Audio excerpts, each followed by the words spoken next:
La clase de hoy, eh, y algunas cuestiones voy a retomar lo que dijo en la clase de ayer el doctor Raffaelli, y otras cuestiones eh, quiero, quiero situar fundamentalmente tanto los aspectos legales como el ejercicio de la medicina del trabajo y todo el sistema de riesgo del trabajo que se crea, en, o sea, una desnaturalización y ubicarlo correctamente en qué lugar de la sociedad, de la vida social, se encuentra, ¿no? En primer lugar, acá tienen ustedes, y a partir de la clase de mañana, o sea, con la doctora Marisa Fiorilo, ya vamos a entrar en los aspectos más técnicos de el manejo de la legislación y la reglamentación actualmente vigente y la parte práctica de cómo operar un médico del trabajo, los abogados laboralistas, en el marco de esta, de esta de la legislación que hasta el momento está vigente. Vuelvo a repetir un poco lo que dije de ayer.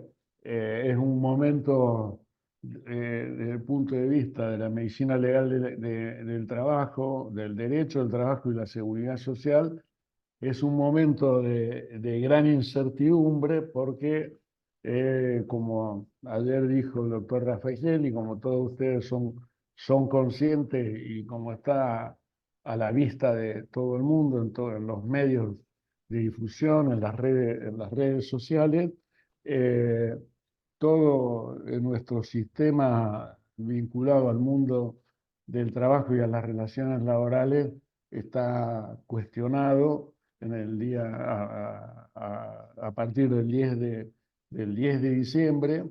Se habla y se pregona una reforma laboral de la cual tampoco hay muchas precisiones a qué se está refiriendo. Sí, uno puede inferir que en el marco del modelo económico vigente, que es lo que va a suceder desde el punto de vista objetivo y lo que sería el nuevo marco jurídico, aún no hay, más allá de declaraciones, opiniones de personalidades e instituciones, no hay nada en concreto. Ustedes tienen acá a la vista en esta carátula que he presentado quién es la foto de Joaquín B. González, acá en el medio, el famoso doctor Vialet Macé, quienes estuvieron en el estudio de la situación de las clases obreras a comienzo del siglo XX. Quiero señalar algo o subrayar algo que planteó ayer el doctor Raffaele. Y este estudio, además, surge porque en ese momento en la Argentina había sucedido lo que se conoce como la Semana Trágica, luego de un levantamiento y una huelga obrera muy fuerte en los talleres Bacena, talleres metalúrgicos Bacena, con una gran represión, con una gran cantidad de trabajadores muertos. La conflictividad social iba en aumento. La clase obrera en la Argentina estaba en constitución aún como clase. Predominaban dentro de los trabajadores a principios del siglo XX los trabajadores inmigrantes. Muchos venían no solo a la Argentina corridos o sea, con el nuevo horizonte de hacer la América, de inaugurar un nuevo estilo de vida en la Argentina, venían también porque era política del Estado traer inmigrantes para conformar eso desde el año 1880 en adelante.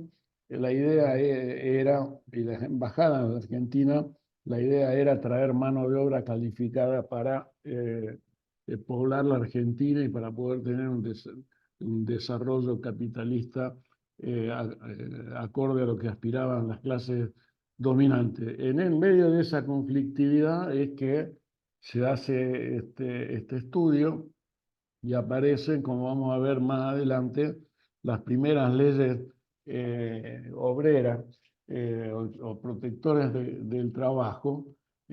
Una de ellas fue el trabajo, la primera fue el trabajo dominical, la segunda fue la reglamentación y prohibición del trabajo nocturno para niños y mujeres, y la foto de Alfredo Palacios, que fue el primer diputado socialista de la Argentina e impulsor de una cantidad importante de leyes en defensa de los trabajadores. Ahí está el famoso estudio que encargó a la Universidad de Buenos Aires sobre la fatiga, que dio origen a lo que se conoce como la ley de la silla, que era permitir, o sea, que el descanso, la pausa en la jornada laboral y sentarse o poder trabajar sentado en aquellas actividades que lo permitían. Y la foto inferior es la foto del doctor Sampay, que fue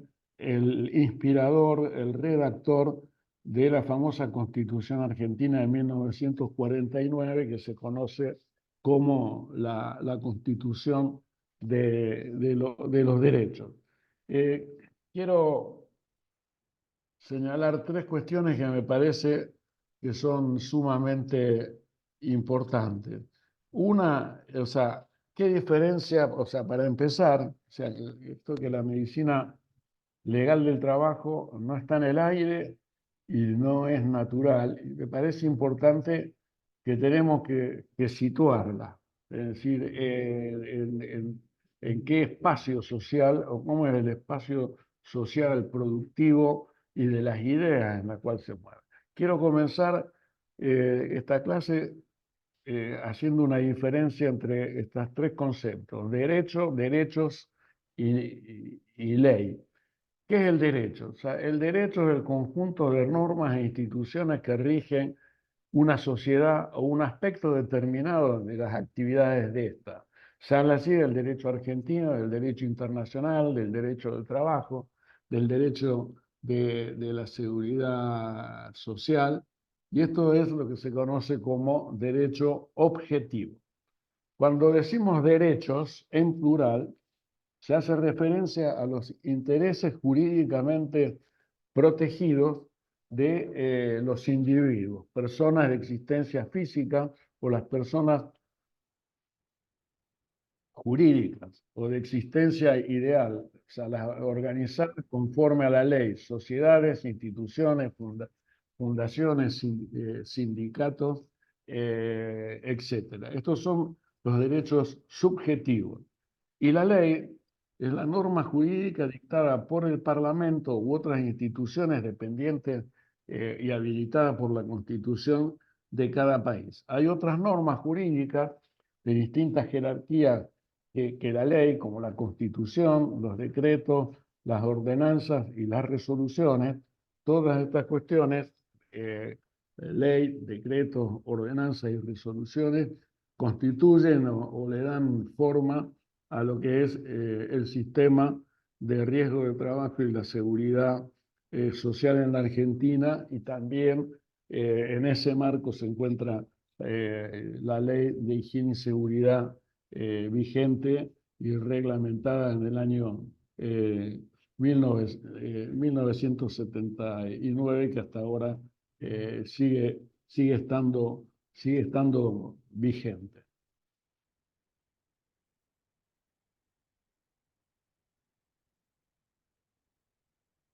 Bien,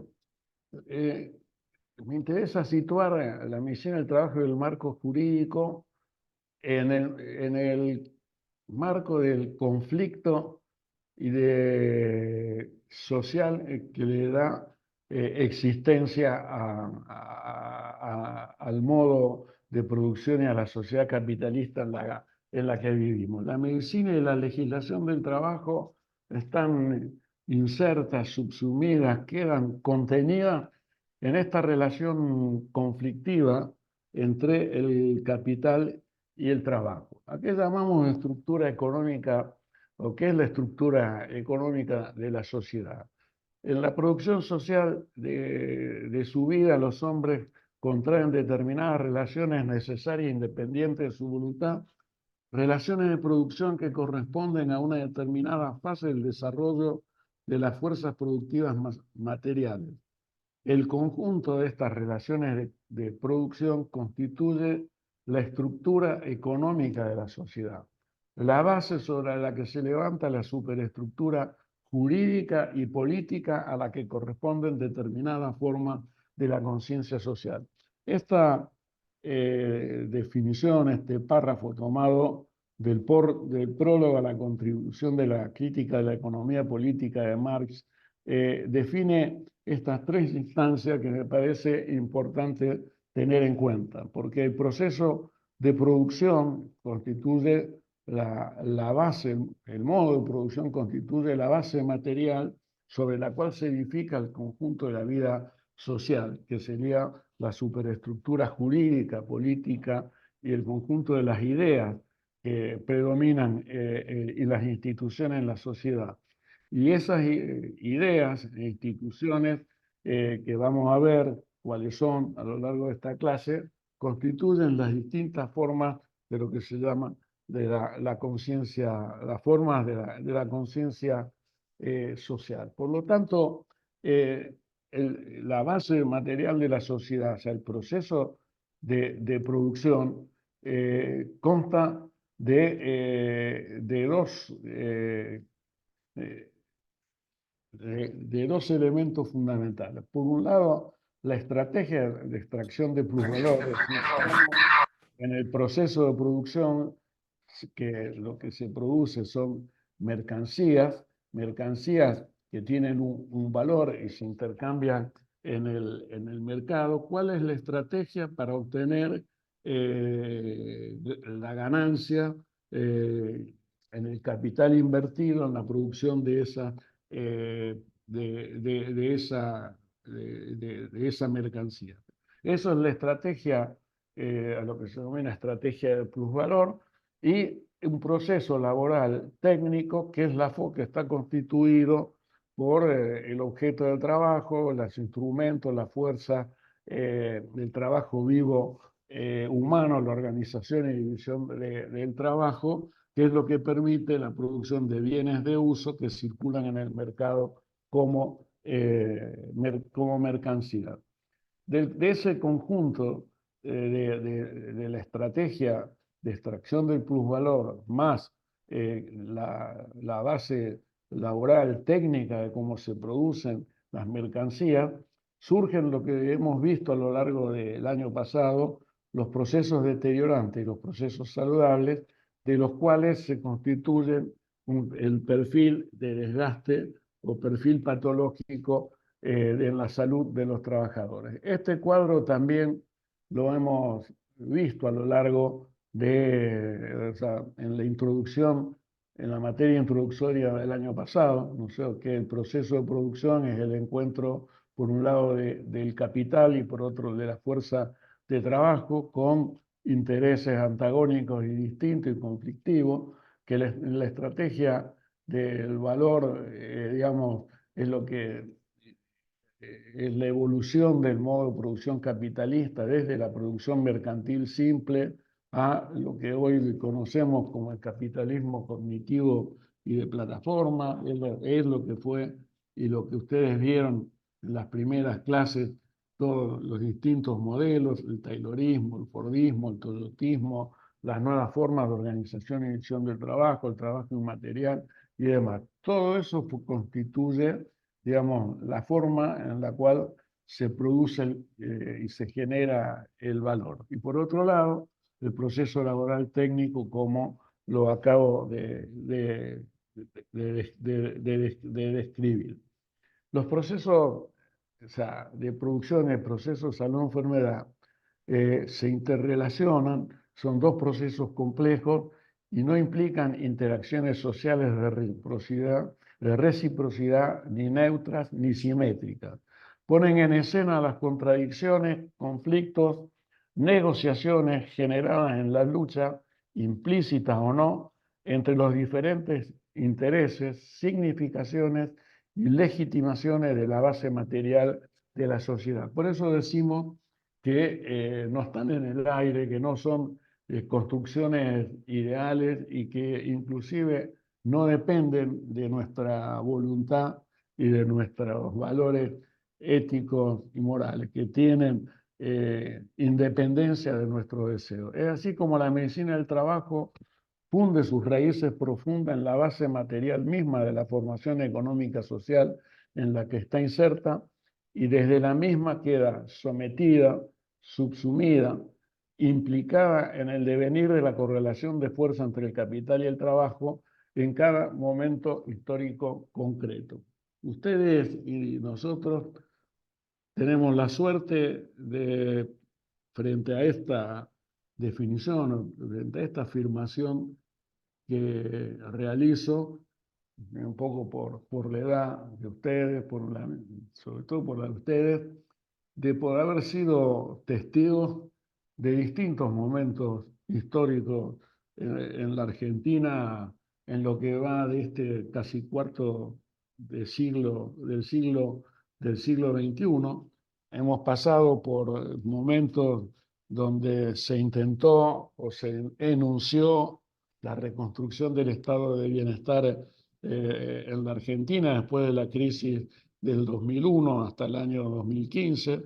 Hemos vivido momentos también de modelo o de estrategias neoliberales en el país y hemos vuelto y hemos vivido cíclicamente estos momentos históricos y hemos podido ver también a lo largo de este tiempo, como vamos a ver en esta clase, cambios en la legislación y cambios en la argumentación y de los contextos en los cuales el ejercicio de la medicina del trabajo, pero en particular la legislación y las reglamentaciones, se fueron modificando. Por lo tanto, se hace señalar, por esto es que señalo que no existe neutralidad en la medicina del trabajo y en la polaridad de la contradicción capital-trabajo se encuentra la relación conflictiva de la medicina del trabajo dominante tradicional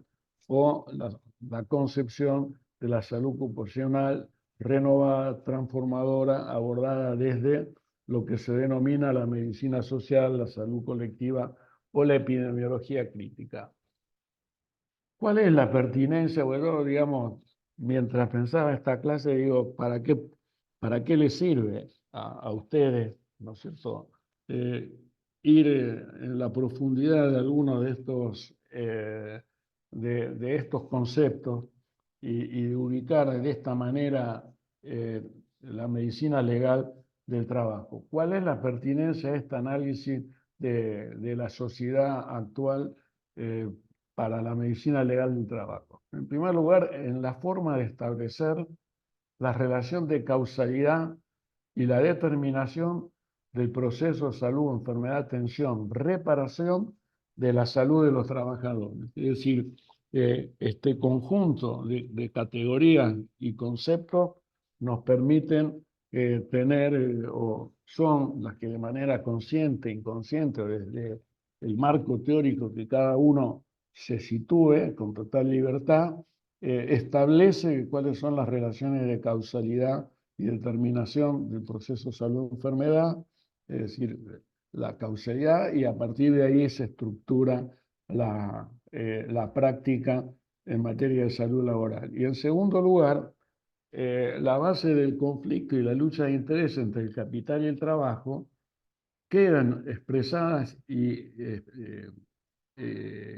en las definiciones y acciones científico-técnicas y jurídicas. Es decir, que cada norma jurídica tiene o es la expresión de este conflicto y de las relaciones de fuerza entre el capital y el trabajo y de las distintas fuerzas sociales y políticas en cada momento histórico que quedan reflejadas en las leyes. Por eso ustedes ven que en este momento hay un momento de alta conflictividad, diría, social y parlamentaria en la discusión de la famosa ley ómnibus y por la aprobación o el rechazo del DNU 70 del año pasado. Quiero señalar esta cuestión que el modo de producción capitalista es el encuentro entre el capital y el trabajo y que tiene dos componentes. Por un lado, las fuerzas productivas, es decir, entendiendo por fuerzas productivas las materias primas, los instrumentos, las herramientas de trabajo y la propia fuerza del trabajador.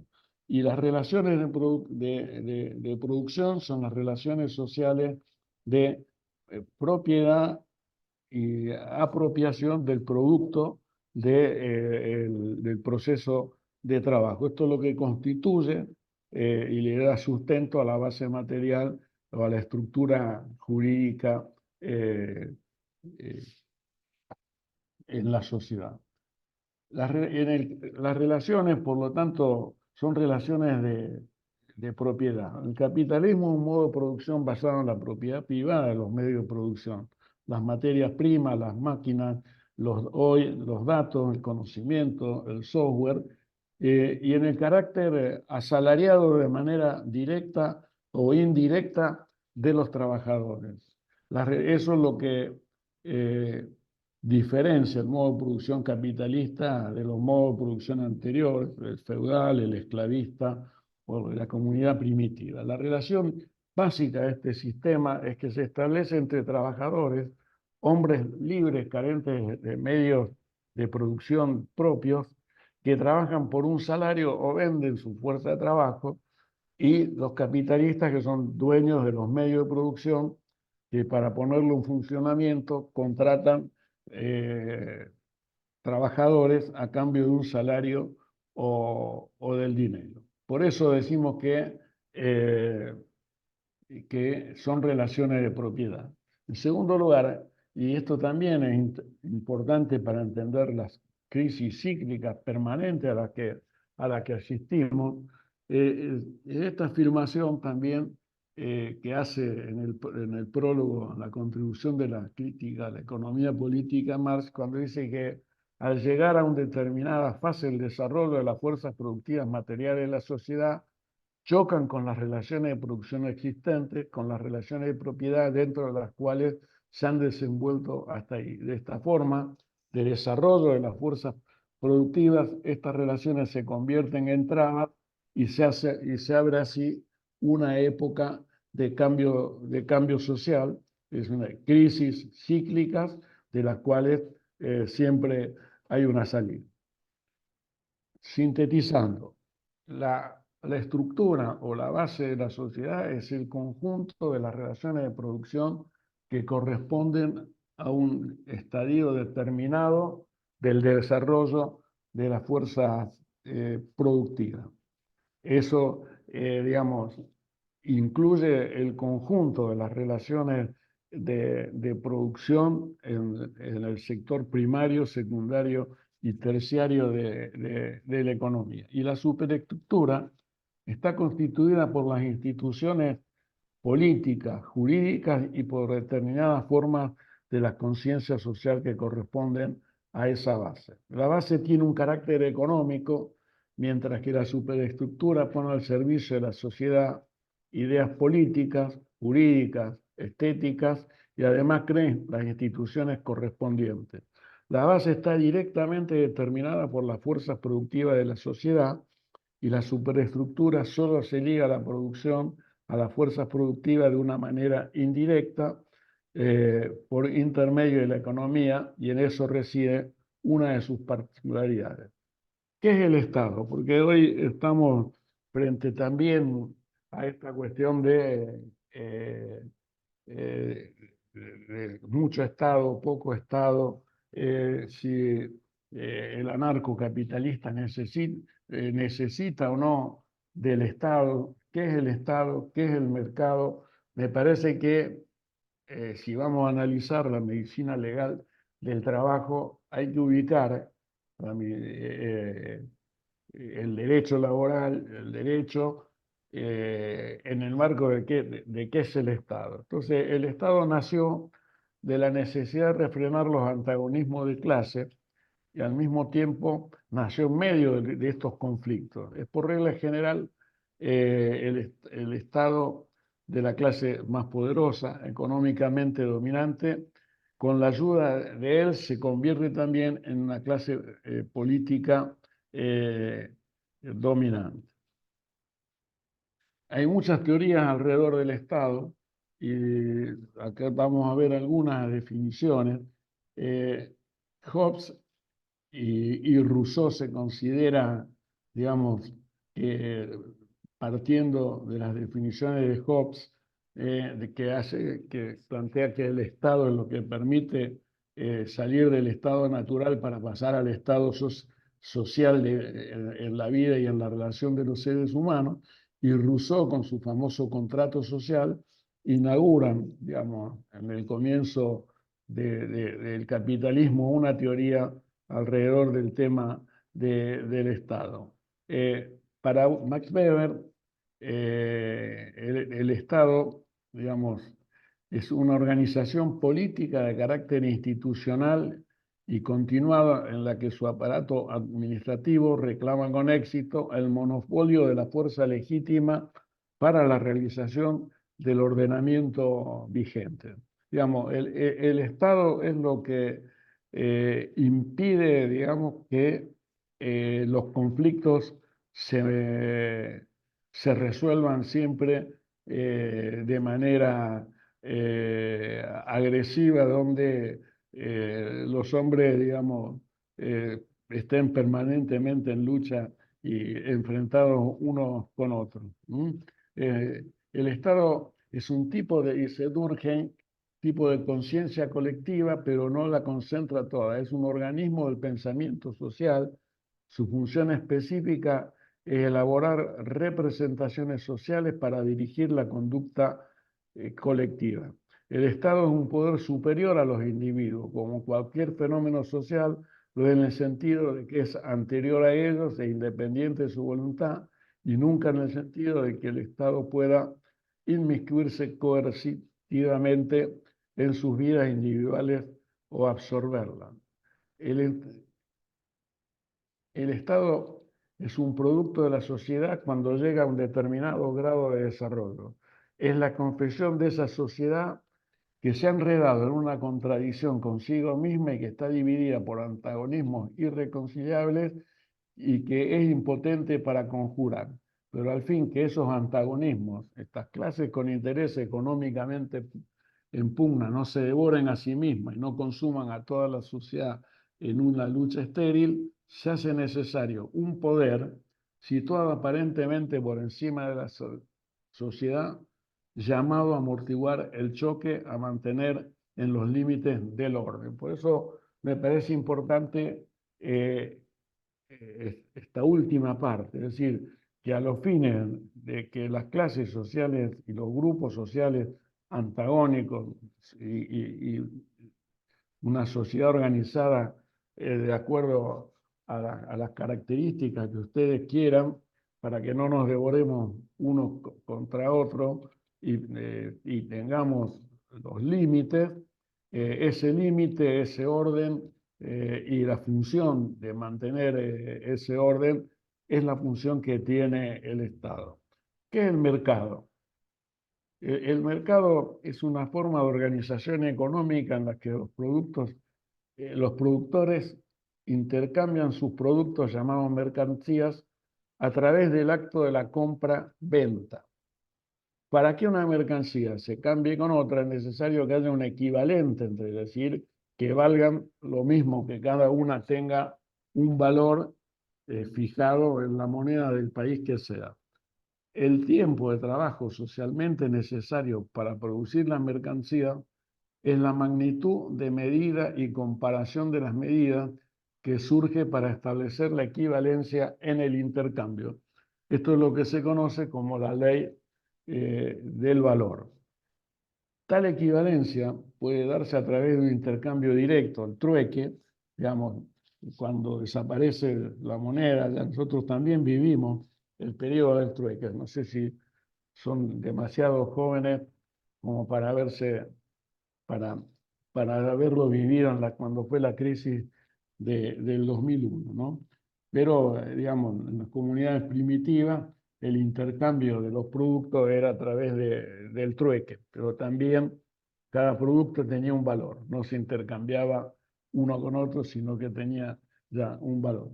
O puede usarse un equivalente general que es el dinero, para medir el valor de cada una de las mercancías. Así, la existencia y el desarrollo del mercado implica necesariamente el surgimiento del dinero como equivalente general. El mercado en la sociedad actual es siempre intercambio de dinero, con el objetivo de generar más dinero, o sea, acumular más capital.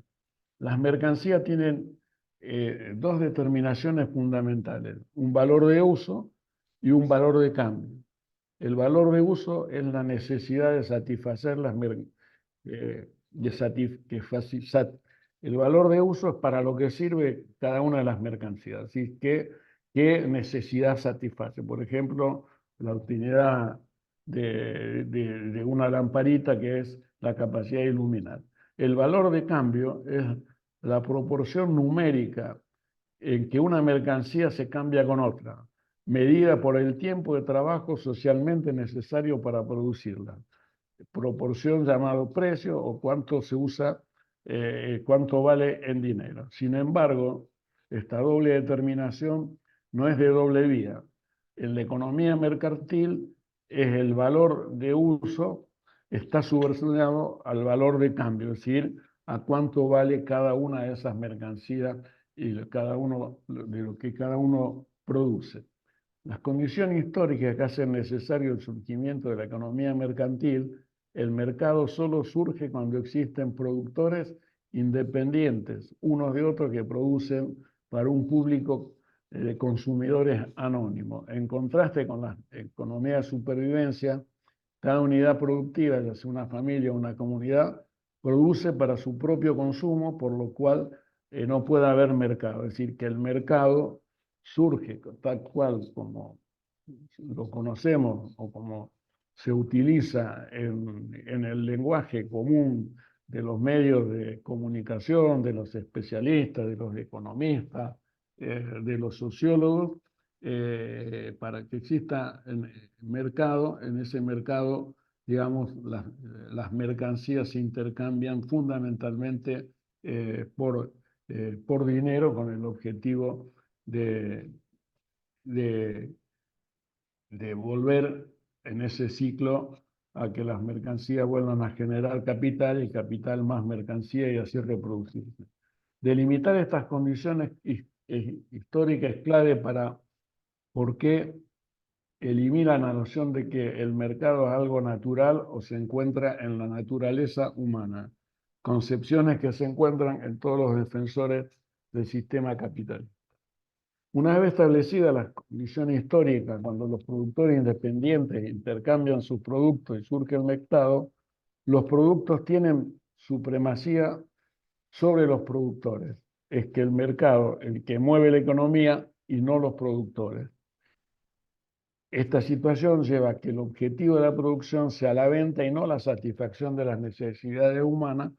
Como resultado, la economía queda controlada y gobernada por la ley del valor y no por la voluntad de los productores o la necesidad de los consumidores. Yo creo que a esto es lo que estamos asistiendo hoy de manera descarnada. Si algo tiene de virtud el espectáculo que estamos viendo en la Argentina, es que esto hoy tiene una transparencia absoluta que no ha tenido en otros momentos históricos. Hay dos modelos, y esto para ya ir entrando, para finalizar esta parte, dos modelos de interpretación de la relación entre la base material de la sociedad y la superestructura. Hay un modelo clásico que la base es el régimen de producción. Ahí están situadas las empresas, las industrias, el comercio y los servicios. Y una sociedad civil, que es la estructura social, que son las clases sociales, que es el Estado con el ejército, su aparato jurídico, la familia y el conjunto de instituciones, la escuela, las universidades, las iglesias, los clubes los sindicatos, las asociaciones gremiales, las asociaciones empresarias, la sociedad rural, etc. Y por otro lado, la superestructura con las formas de la conciencia social, que tiene que ver con el derecho, con la moral, con el arte, con la ciencia, con la religión, es decir, con el conjunto de ideas, el cuerpo de ideas que dominan o con las cuales las personas que integran una determinada sociedad se mueven en el marco de esas instituciones. Para un pensador italiano, Antonio Gramsci, tiene una diferencia, y creo que esto es más, por lo menos yo coincido con esta, con esta forma de sintetizar en conjunto de la estructura y la superestructura de la sociedad. Por un lado, la base material de la sociedad, el régimen de producción, son las empresas, las industrias, el comercio. La sociedad civil, que son los partidos políticos, los sindicatos, las organizaciones militares y de seguridad, las instituciones culturales, las iglesias, las escuelas, los sindicatos, la prensa, etc. La sociedad política, que es el aparato jurídico y coercitivo, donde se encuentra la policía y la ley, y las ideologías, las ideas, que son las ideas morales, religiosas, el arte, la cultura y la ciencia.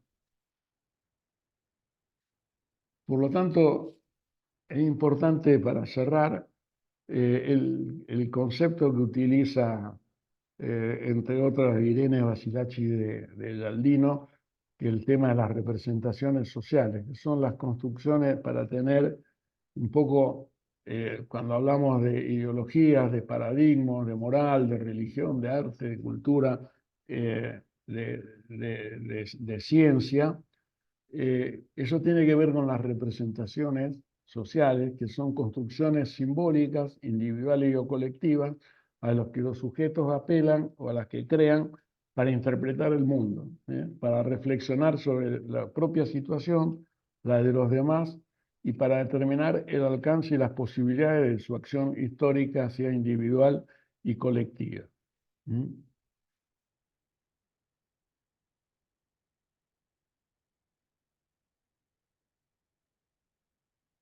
Por lo tanto, las concepciones políticas, jurídicas, morales, estéticas, religiosas, filosóficas, todas estas formas de la conciencia social reflejan de uno u otro modo las relaciones económicas, la estructura económica de la sociedad, unas de maneras inmediatas, como por ejemplo las formas de la conciencia política y jurídica, otras de maneras mediatas, como el arte y la filosofía. La relación entre la superestructura incluye en sí misma las relaciones ideológicas, y a diferencia de las relaciones de producción, que se forman independientemente de la conciencia, las relaciones ideológicas pasan por la conciencia antes de constituirse como tales. Y son las ideas que circulan en los medios de comunicación, en las redes y en las propias universidades y en la, en las escuelas.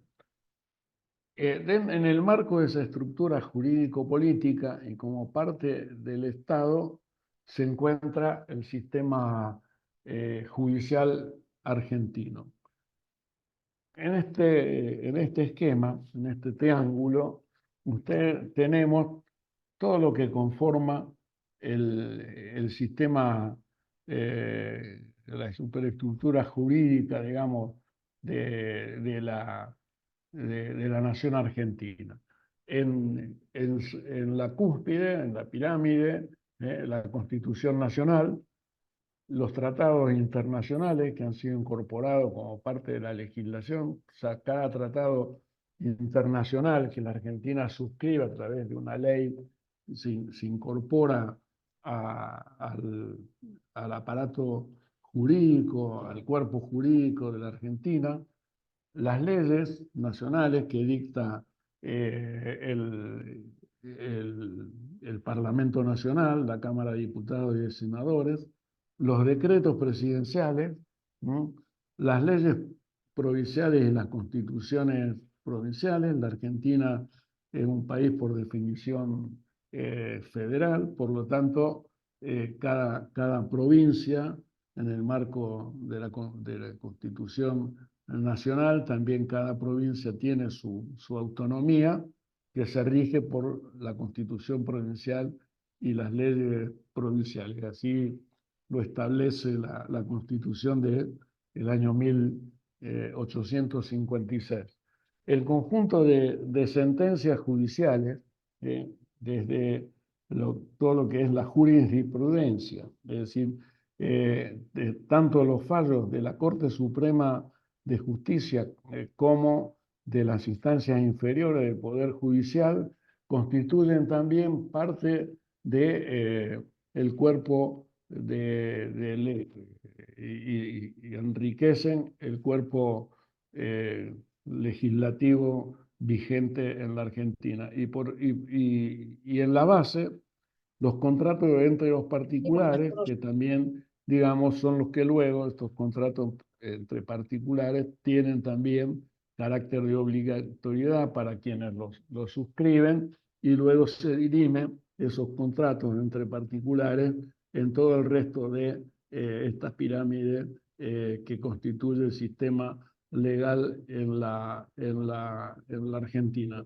Dentro de esto tenemos que acá incluir los convenios colectivos de trabajo, las paritarias, que por eso ustedes ven de que si bien las paritarias son acuerdos entre trabajadores y empleadores en un determinado sector, hay leyes nacionales y provinciales que lo establecen y donde se discuten. Creo que es el de los contratos entre particulares el que mejor cuadra como ejemplo y que mayor incumbencia tiene en lo que estamos viendo en esta carrera de medicina del trabajo. ¿Por qué? Porque los convenios colectivos de trabajo sancionados en las paritarias incluyen cláusulas que son importantes, además de la discusión salarial, que tienen que ver con las condiciones medio ambiente de trabajo y salud y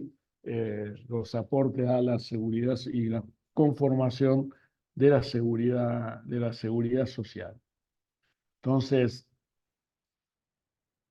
un breve recorrido histórico, y esto de las modificaciones, o sea que las leyes no son inmutables, ya lo hemos planteado desde el comienzo, y no son inmutables ni la Constitución, ni las leyes, ni el sistema vigente de riesgo del trabajo, porque la dinámica de la conflictividad entre el capital y el trabajo y la dinámica del proceso de producción está en continua transformación y desarrollo, con conflictividad, en momentos agudos, en momentos no, y que en cada momento histórico, digamos, se termina sancionando, ya sea en una ley o en una constitución. Y me parece a mí importante los contextos, es decir, la Constitución de 1853 es la culminación del proceso que va desde 1810, que el primer gobierno patrio, y es la culminación del proceso de independencia de la Argentina, el fin de lo que fue la pelea entre unitarios, federales y la constitución de la nación argentina, digamos, plasmada, o sea, surge el Estado, la Argentina como Estado-nación a partir de 1853. Como ustedes pueden ver, esta constitución,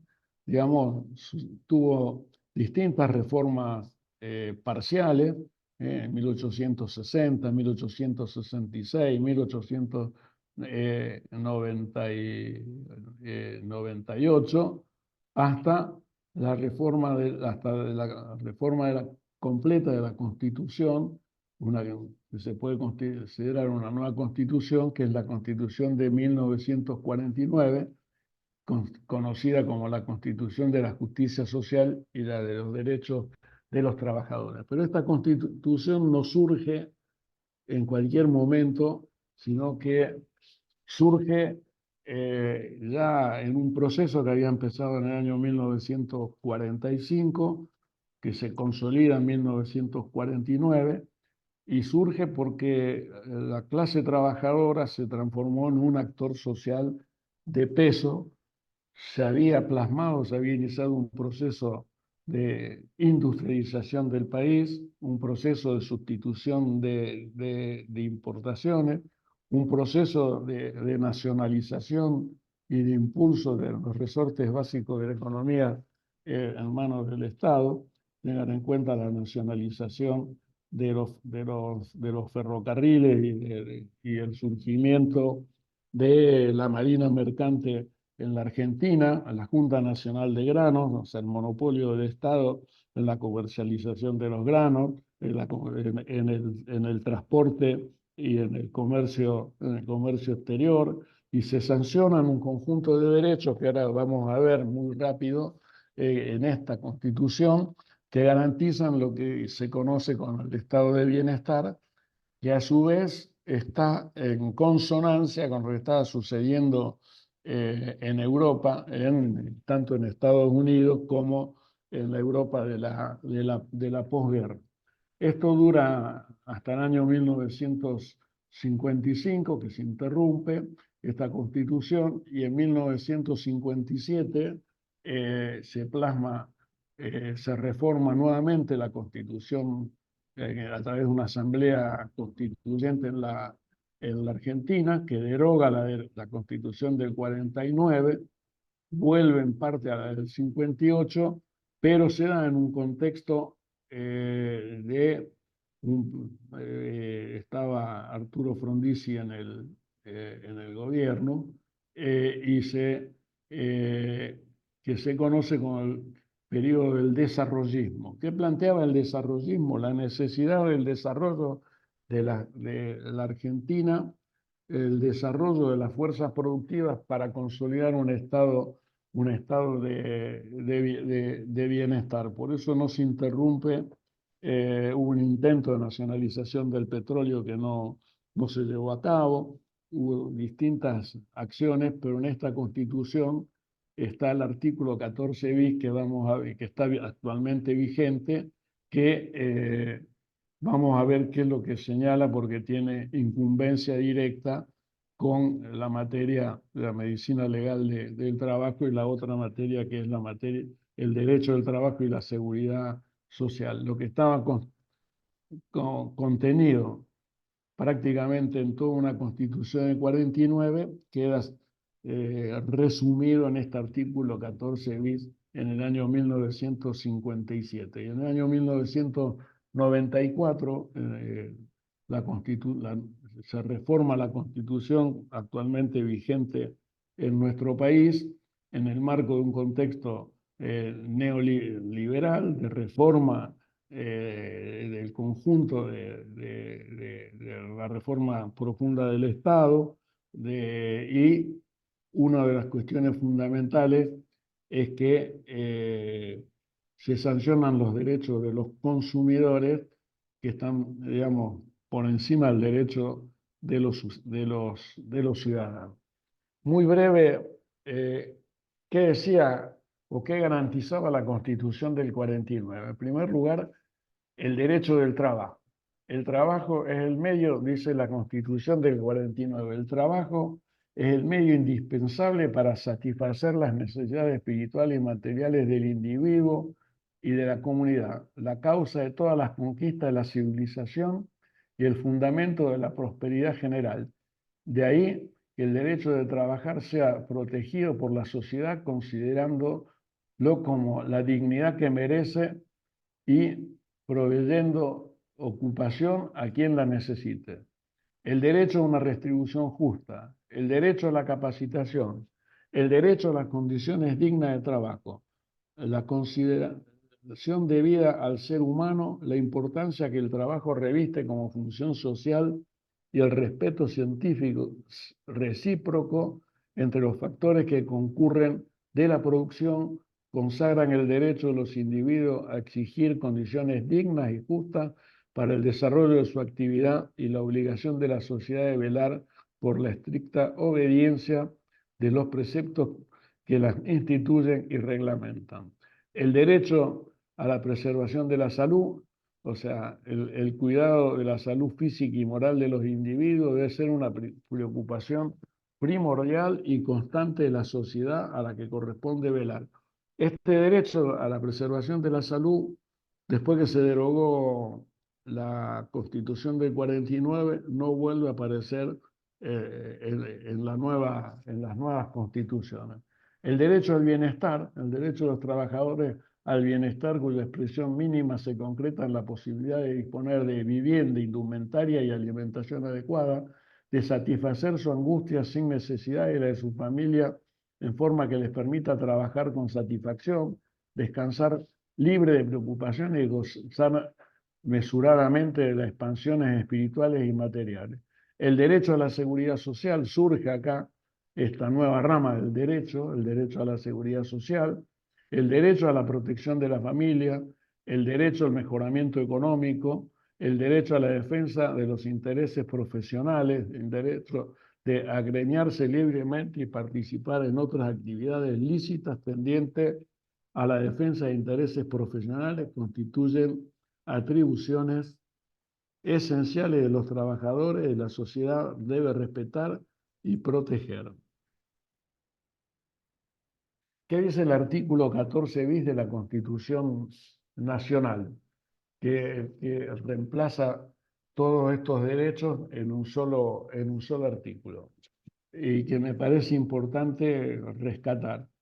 El trabajo en sus diversas formas gozará de la protección de las leyes que le asegurarán al trabajador, dos puntos, condiciones dignas y equitativas de labor, jornada limitada, descanso y vacaciones pagadas, retribución justa, salario mínimo vital y móvil, igual remuneración por igual tarea, participación en las ganancias de las empresas. Fíjense que esto está en la Constitución. El artículo 14 bis de la Constitución Nacional no fue ni eliminado ni reformado por la reforma de 1994. Quiero hacer esa salvedad. Participación de las ganancias y colaboración en la dirección, protección contra el despido arbitrario, estabilidad del empleo público, organización sindical libre y democrática reconocida por la inscripción en el registro especial. Queda garantizado a los gremios concertar convenios colectivos de trabajo, recurrir a la conciliación y al arbitraje y el derecho de huelga.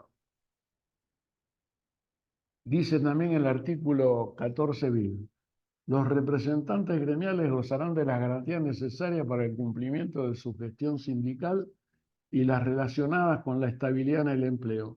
El Estado otorgará los beneficios de la seguridad social que tendrán carácter de integral e irrenunciables. En especial, la ley establecerá el seguro social obligatorio, las obras sociales, que estarán a cargo de entidades nacionales o provinciales con autonomía financiera y económica, administradas por los intereses con participación del Estado, sin que pueda existir superposición de aportes, jubilaciones y pensiones móviles, la protección integral de la familia, la defensa del bien de la familia, la compensación económica familiar y el acceso a una vivienda digna. Esto es lo que está sancionado y está vigente, y creo que esto es lo que hoy está en disputa en la Argentina.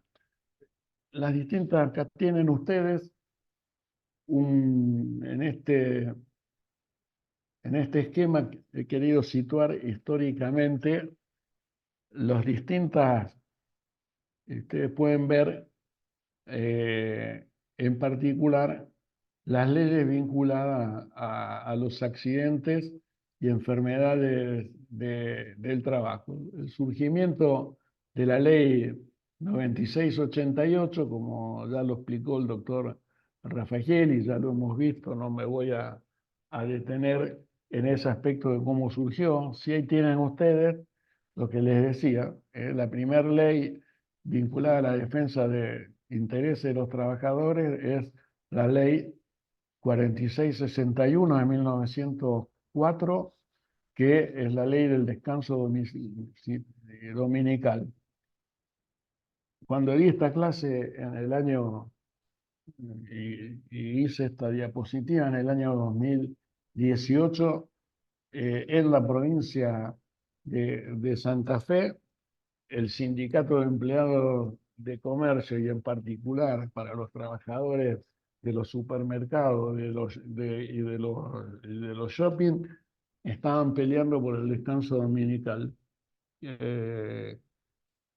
no hubo acuerdo ni se pudo volver al descanso dominical. La segunda ley importante es el Reglamento del Trabajo de Mujeres y Niños, que es la ley número 5291 del año 1907. Después, como antecedente histórico, yo tomaría también la ley de la silla de Alfredo Palacio. Como ustedes pueden ver, del año 1915, que se sanciona la ley 9688, hasta 1995, esta ley estuvo vigente y tuvo un conjunto muy grande de modificaciones, y fue sustituida por la ley de riesgo del trabajo, la 24557, previo el Acuerdo Marco para el Empleo, la Productividad y la Equidad Social, en la cual el 25 de julio de 1994 se abre el proceso para poder sancionar la ley esta 24557, que entra en vigencia en el año 1996 con el decreto 659 y 658. Luego hay distintas modificaciones que va sufriendo la ley, y en el año 2004, ustedes acá tienen los tres fallos de la Corte Nacional, de la Corte Suprema de Justicia, el fallo Aquino, Castillo y Millones, que nombró la clase de ayer de Luis Raffaelli, y que ponen en crisis la ley de riesgo del trabajo, como se sancionó en el 95, porque, digamos, decreta inconstitucionales una parte importante de esta ley, fundamentalmente el tema de la doble ciudadanía, es decir, que la vida tiene un valor como en el ámbito civil, y otro valor en el ámbito laboral, el accidente del APA, o sea, el accidente él mencionó, Luis, ayer el accidente de la azafata, hubo una azafata que falleció porque se abrió la puerta del avión, iba de Aeroparque a Córdoba y se cayó la azafata y murió, pero en realidad el accidente que pone en crisis la ley de riesgo del trabajo, poniendo en evidencia eh, que una cosa es el valor de la vida del sujeto en el ámbito civil, que son los pasajeros asegurados, y otra de los trabajadores, que son los, los pilotos, los tripulantes, los trabajadores del avión. Es un accidente de aviación de Austral que venía de Misiones y, y, y se cayó a tierra en la provincia de Entre Ríos. Entre los pasajeros venía el secretario de Salud de ATE, un gran compañero que contribuyó mucho al desarrollo de la salud ahora, Carlos Casinelli, a quien que murió en ese accidente. En ese accidente se pagaron indemnizaciones distintas. El valor de la vida de los pasajeros tuvo un valor superior al de los pilotos y a los de las azafatas. La cifra de indemnización eran irrisoria lo que cobró, por eso se reevaluó el valor vida y demás. Hasta que en el año 2012 se sanciona la ley 26773, que es la ley que permite ir por una vía, ya sea elegir si es por la vía civil o por la vía administrativa, genera y permite la creación de mutuales de trabajadores y empleadores sin fines de lucro, pone tope a los gastos administrativos y finalmente, en el marco de nuevamente un modelo neoliberal con fuerza, sale la ley 27348, cuyo objetivo central es disminuir la litigiosidad. Breve para terminar, quiero señalar dos cuestiones antes de terminar. Primero, la ley 9688, al reconocer que los accidentes de trabajo ocurrían en razón del trabajo, no solo permitió construir la idea que el trabajo enferma, sino que además se reconoció que en la relación laboral una de las dos partes se encontraba en desigualdad, en virtud de la relación que lo unía. Y habla del riesgo profesional, que indicó por primera vez que aquellos que trabajan estaban sujetos a una situación riesgosa inherente al desarrollo de la actividad como trabajador. La consecuencia del reconocimiento de la doctrina del riesgo profesional implicó entonces reconocer a un sujeto ya no igual, sino sometido a una relación concreta que lo colocaba en un plano de desigualdad frente a la contraparte y que además ponía en riesgo su propia vida al hacerlo. Por tal motivo, el derecho primero y la institución judicial después reconocieron dicha referencia, constituyéndose en una institucionalidad tendiente a favorecer al más débil, matizando la idea de la igualdad ante la ley. La modificación, o sea, la sustitución de la ley 9688 por la ley por la 24557 y la ley del 2017, prácticamente, digamos, se utilizan los mismos argumentos. digamos, la construcción de un contexto catástrofe que justifique la necesidad de modificar esta ley. Estos modelos incorporan al acervo social del conocimiento, el mundo de la vida y sus significaciones, digamos, a través de construcción de este modelo, de este contexto catástrofe, que si no se modificaba la ley de accidentes de trabajo, se fundían las empresas y que el desempleo iba a generalizarse, que no iba a haber nuevos empleos y que había que terminar con la industria del juicio. Hasta el día de hoy seguimos escuchando prácticamente los mismos argumentos y como hemos visto se modificó en el 95 la ley de riesgo del trabajo y en el año 2000, o sea, el resultado fue que tuvimos un 25% de desocupación en la crisis del 2001 y un cierre y una recesión económica pocas veces, o sea que se está volviendo a ver recién ahora.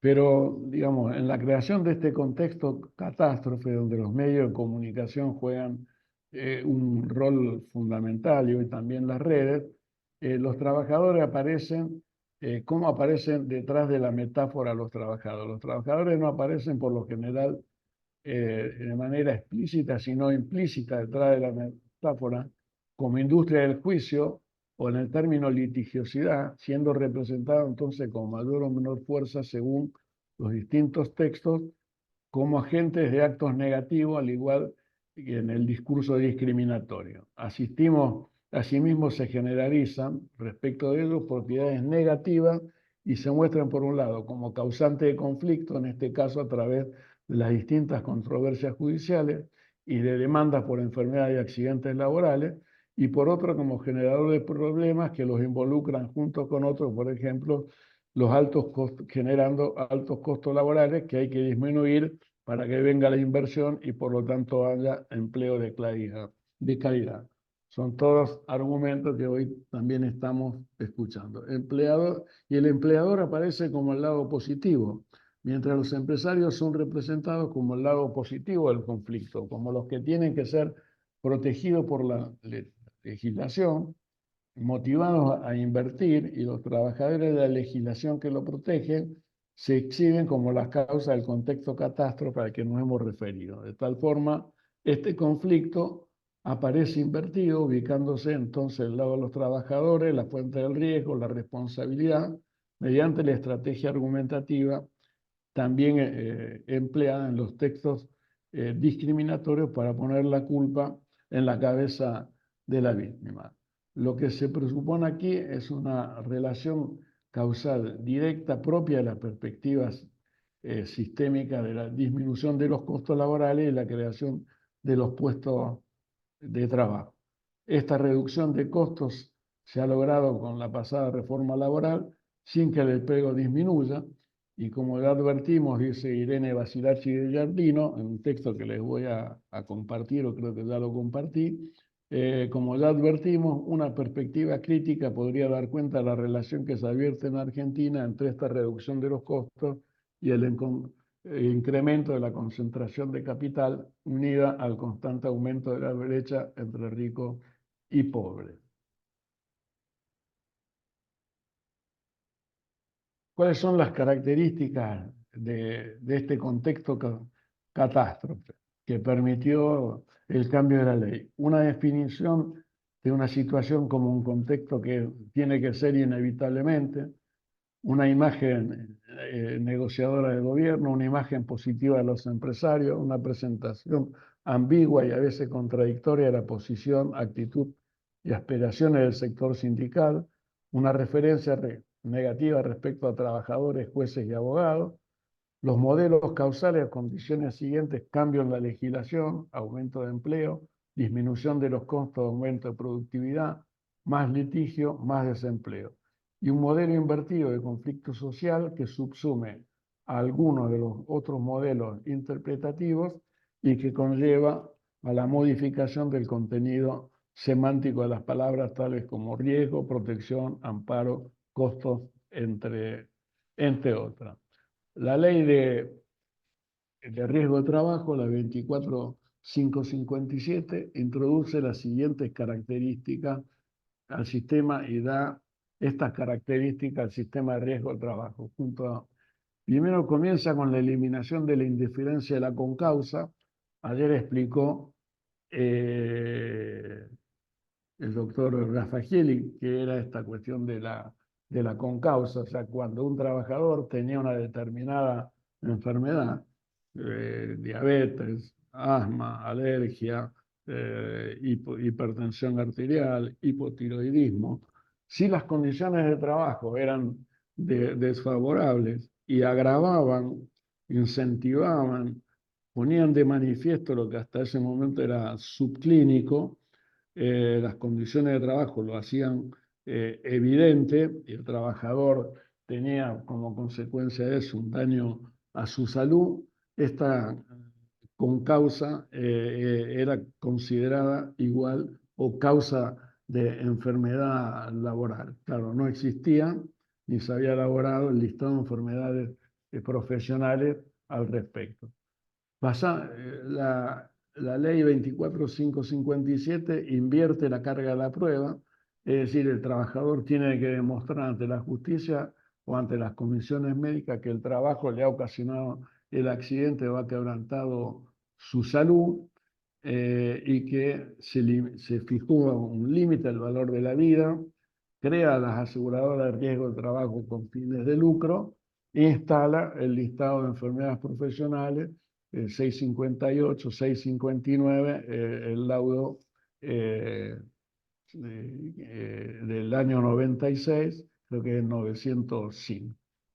Bueno, acá tienen más o menos lo mismo y termino con esta cuestión, es decir, que la reforma de la ley del año, la 27348, actualmente está vigente, que es del año 2015-2016. Entre las principales modificaciones establece el tema de las comisiones médicas obligatorias, instancia obligatoria y excluyente con facultad para homologar el otorgamiento de las prestaciones dinerarias. Agotada esta instancia se podrá solicitar la revisión en la Comisión Central y la Justicia Laboral. Establece los peritos médicos que deberán incorporar el cuerpo médico forense a la justicia.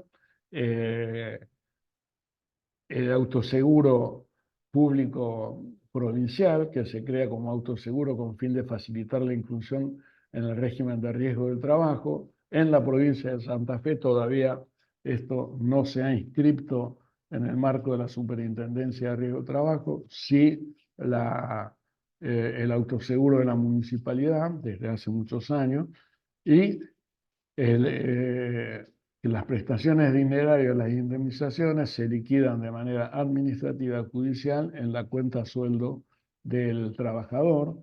Se establece lo que es las incapacidades laborales transitorias, se extiende el plazo de la incapacidad laboral a 2 años más. Falta de cobertura por parte del empleador, ampliación de la cobertura al trabajador siniestrado. El cálculo de la indemnización, los intereses y la mora por pago, todo esto lo van a explicar los otros docentes en la próxima clase. Y para terminar, desde 1996 hasta la fecha, la Superintendencia de Riesgo del Trabajo ha sacado más de 15.000 resoluciones y normas legales vigentes. Para eso, y para poder actualizarse y poder utilizarla, yo lo que les recomiendo, ingresen al Digesto, que todavía está y se puede acceder en la página de la Superintendencia de Riesgo del Trabajo, así se presenta, fíjense que tiene una introducción. Ustedes entran a la página de la Superintendencia de Riesgo del Trabajo, normas legales vigentes y salud y seguridad del trabajador, el digesto legal y técnico, las actualizaciones normativas, y a medida que hacen un clic, pueden ir entrando y encontrando de acuerdo a a la resolución que busquen, al índice, de manera más ordenada y no perderse en estas 15.000 resoluciones que hacen la imposible poder encontrar. Pueden hacer la búsqueda por, digamos, a través del buscador y van a encontrar la resolución 311, por ejemplo, acá el ejemplo que traje, el Reglamento de Higiene y Seguridad en el Trabajo, sancionada el 22 de mayo del 2003, una resolución de la Superintendencia sobre las normas de higiene y seguridad en el trabajo. Otra búsqueda sobre establecer exámenes médicos de salud, el 43 de 1997, adherir a la declaración del 28 de abril. Fíjense que hay distintas resoluciones. Bueno, con esto termino. Disculpen la velocidad a la cual he intentado transmitir un cuerpo conceptual construido en, les diría, 61 años de vida, digamos, o sea que lo empecé a construir cuando tenía 15 años y empecé a leer algunas cosas que me motivaban, como ustedes pueden ver, con algún sesgo ideológico, pero a partir de ahí, con bastante ciencia y técnica y cientificidad, he tratado de encontrar sobre todo esta relación entre la base material de la sociedad en la que vivimos, los cambios, y en qué lugar y cómo se construyen las ideas, la subjetividad, ya sea liberada o alienada de los sujetos, y cómo las leyes son un reflejo en cada momento de la base social de las transformaciones, en la base material de la sociedad, en los sistemas productivos, en las relaciones entre las clases y los grupos sociales, y que la vida no es ni un continuo hacia arriba, ni un continuo hacia adelante y hacia atrás, sino que la vida es cíclicamente un proceso de avances y retrocesos. Y que en esos avances y retrocesos la sociedad va buscando siempre un objetivo que es consolidar el bien común, la solidaridad y el bienestar de los trabajadores. A eso hemos tratado modestamente de contribuir desde que teníamos 15 años hasta la fecha, desde que entramos a la facultad en el año 1968, 67, perdón, que entré, y todavía, bueno, me jubilaron en el 2021 y este año, por respeto a ustedes, terminaré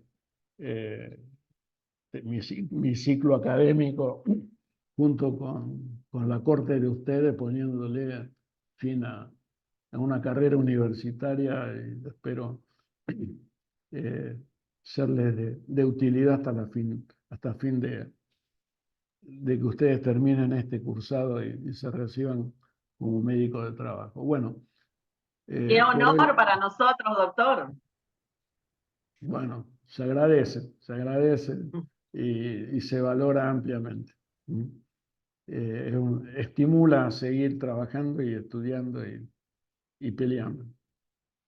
Bueno, Muchas eh, gracias, doctor, por acompañarnos. eh, ya a partir de las próximas clases, las clases van a ser más terrenales, más vinculado a darles herramientas que ustedes espero incorporen para el trabajo cotidiano en cualquier espacio que les toque estar. Yo tuve la suerte de poder estar en todos los espacios que puede estar un médico del trabajo. O sea, tener un consultorio de medicina laboral y hacer ir a las juntas médicas, redactar las pericias, presentar, ir a defender a los trabajadores a las juntas médicas. Tuve la suerte de poder fundar y desarrollar un servicio de salud laboral en la universidad que se amplió al marco de toda la provincia de Santa Fe.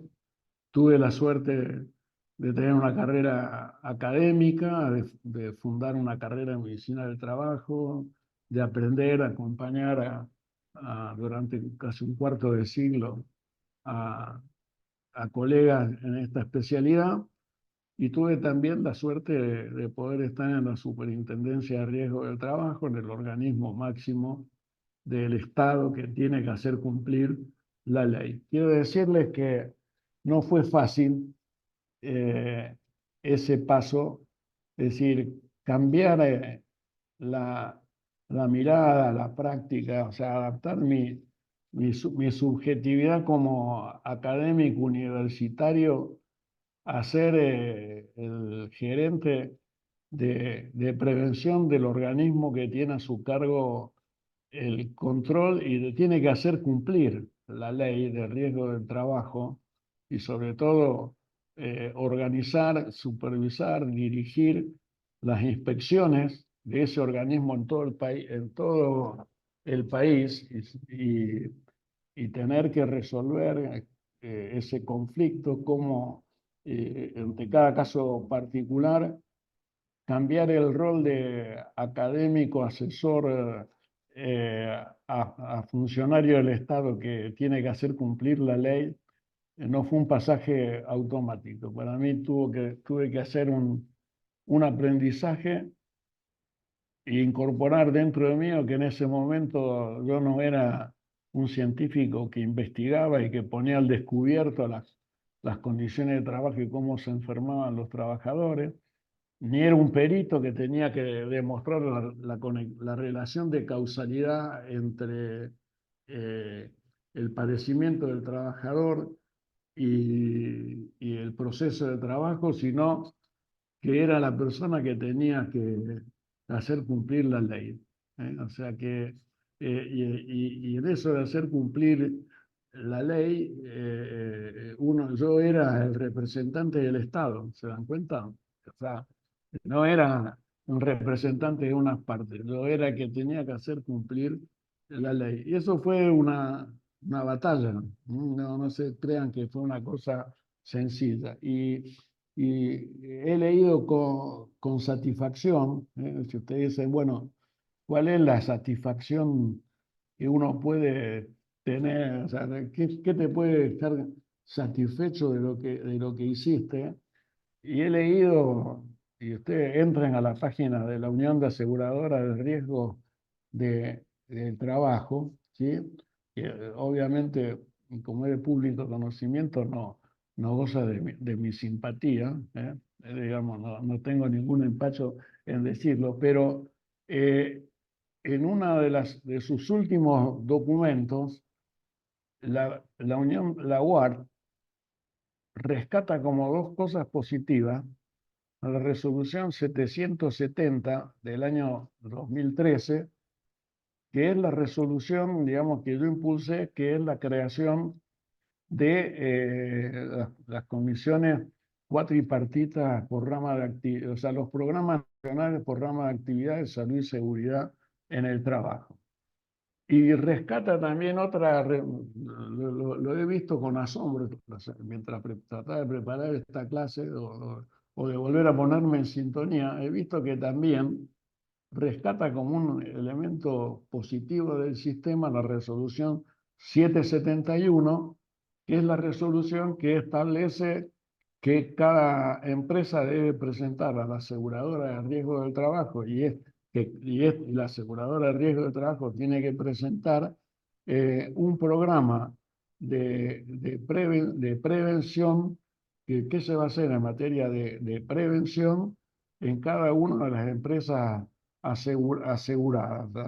Las políticas anuales de prevención que son la resolución 771.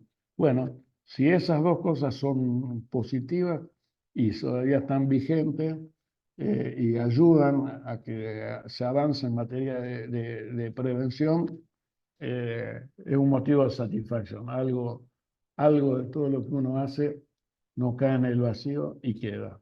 Y esto que les digo, después de haber transitado por todas las instancias del sistema de riesgo del trabajo, les digo que hay que estar preparado y asumirse para poder trabajar en cualquiera de esos espacios y siempre con una ética.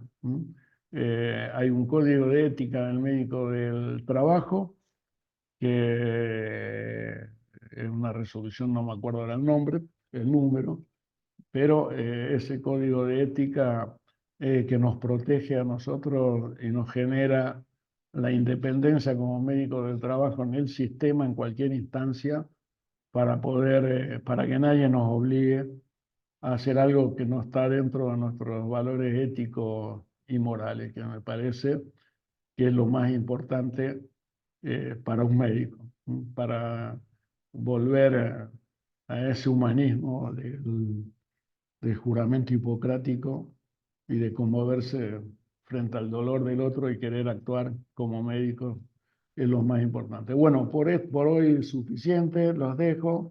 No estoy apurado porque ayer perdimos 2-1, pero ¿qué va a ser?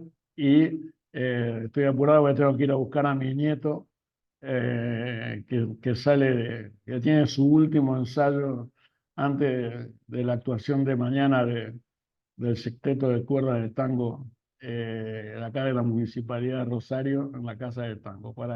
Para todos los que viven acá en Rosario, los que estén cerca y quieran escuchar una buena música, unas buenas guitarras tangueras, están invitados.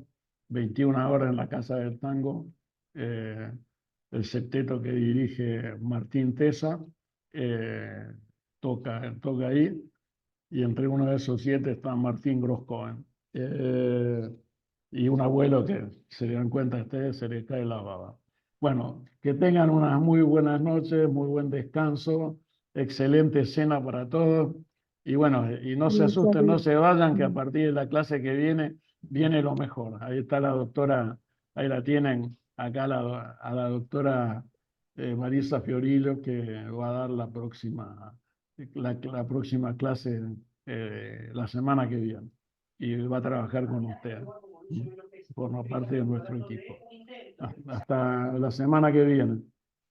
La semana que viene. Chao, hasta luego. Chao, Gracias. gracias. Hasta luego, hasta la semana que viene. Doctor. Gracias, hasta luego.